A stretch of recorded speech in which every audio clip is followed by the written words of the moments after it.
Film के शुरुआत में फिल्म का villain the bad boy Lankesh यानी सैफ अली खान दिखाया जाता है, जो कि एक बर्फीले पहाड़ पर तपस्या करा होता है, जिसे भगवान प्रसन्न होकर उसे अमर होने का वरदान दे दे। भगवान तो कोई 1-2 दिन की तपस्या से प्रसन्न नहीं होते। जाहिर है लंकेश ने काफी दिनों तक वहाँ तपस्या की होती है, जिसके कारण उसकी इतनी दाढ़ी बढ़ी, लेकिन बालों का क्या, वो नहीं बढ़े क्या? वो भी आज के जमाने के स्टाइल में। शायद लंका से रोज एक बार आता होगा। लंकेश भी देख भाई, तपस्या अपनी जगह और हेयर स्टाइल अपनी जगह। अब इतनी भारी हेयर स्टाइल के साथ कोई तपस्या करे तो भगवान कैसे प्रकट नहीं होंगे? भगवान की एंट्री तो बिल्कुल थोर की तरह होती है, पर गेटअप श्री श्री रविशंकर जैसा होता है। एनीवे, भगवान लंकेश से कहते हैं कि मैं तुझे अमर तो नहीं बना सकता, पर ऐसा वरदान दूंगा जिससे तेरी मृत्यु बहुत ही रेयर कंडीशंस में होगी। फिर लंकेश को शैतानी खुशी होती है और वो ऐसा बड़ा होने लगता है जैसे कि डोरेमोन ने अपनी बिग टॉर्च लाइट मारी हो। लंकेश अपने बैकअप में रखे सभी सिर निकालता है और हंसने लगता है। फिर काफी साल बीत जाते हैं। एक घने सुंदर जंगल में मौजूद गुफा से कृति सिल्की मिल्की साड़ी पहने रैंप वॉक कर बाहर आती है। बाजू में उसका देवर सनी हत्यारों को नुकीला बना रहा होता है। कृति आसमान में देखती है, बादल अपना काम कर चुपचाप कहीं जा रहे होते, तो कृति कहती है कुछ ठीक नहीं है।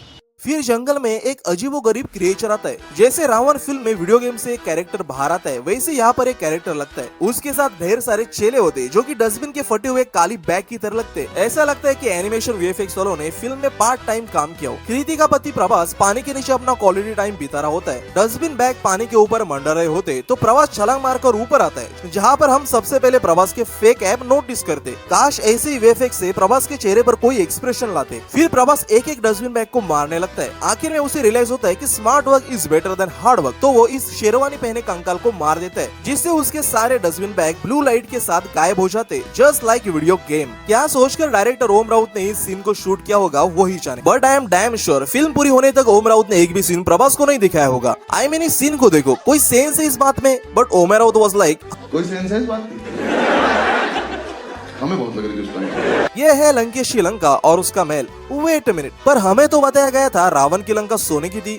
जाने दो, मैं भी क्या उम्मीद कर रहा हूँ, लेकिन ये लंका कम कोयले की खान ज्यादा लग रही है। लंकेश अपने महल में सतर बजाता है और गाना गाता है। उसके साथ कोरस में गाना गाने के लिए उसने उसके जैसे बड़े स्टैचूज बनाए होते, जो फुल टाइम खंबे का काम करते थे और साथ ही में लंकेश को गाने में कोरस देते। जरा इमेजिन करो डायरेक्टर का विजन। लंकेश सतर को इतना उंगली करता है कि उसके तार टूट जाते। उतने में वहाँ पर शूर्पणखा आती है, जो कि लंकेश की बहन।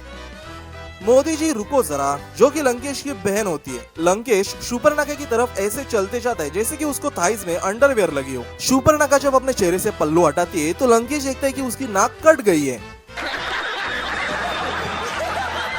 शूर्पणखा लंकेश को बताती है कि जब उसने प्रभास को देखा तो उसे लव एट फर्स्ट साइड हो गया। उसने प्रपोज मारा, पर प्रभास को उसके बालों की हेयर स्टाइल पसंद नहीं आई और उसकी पहले ही शादी हो चुकी थी, तो उसने हाथ जोड़कर ना कहा। फिर वन साइडेड लवर शूर्पणखा कृति को ब्लू लाइट फेंक कर मारती है, जिससे कृति की आंखें राइट साइड जाकर वापिस आती है और वो नीचे बैठ जाती है। ये देखकर प्रभास और सनी को बहुत गुस्सा और कृति की चिंता होती है, पर वो दोनों चेहरे पर कोई भी दूसरा रिएक्शन ना लाकर कोई भी कानून नहीं तोड़ते। सनी अपने धनुष से बाण मारकर शूर्पणखा की नाक काट देता है और फिर कृति ठीक हो जाती है, जैसे कि शूर्पणखा के नाक में उसकी जादुई शक्तियां थी। और ये सनी यहाँ से ऐसे क्यों आया? यहाँ से नहीं आ सकता था क्या? बाद में कृति और प्रभास साथ में होते, वहाँ पर कृति को स्वर्ण मुख दिखाई देता है, तो प्रभास उसे पकड़ने जाता है और कृति गुफा में लौट जाती है। लेकिन वो स्वर्ण मुख लंकेश ने भेजा राक्षस होता है। वो प्रभास की आवाज निकालकर सनी को पुकारता है, तो बेचारा सनी अपना फेवरेट हथियारों को बनाने का काम छोड़कर प्रभास से मिलने जाता है। अब कृति गुफा में अकेली होती है। लंकेश साधु का भेष लेकर अपनी विदाउट वीएफएक्स वाली असली हाइट में कृति को किडनैप करने आता है, पर सनी होता है होशियार। उसने गुफा के बाहर सिक्योरिटी लाइन बनाई होती है, तो लंकेश बाहर से ही भिक्षा मांगता है,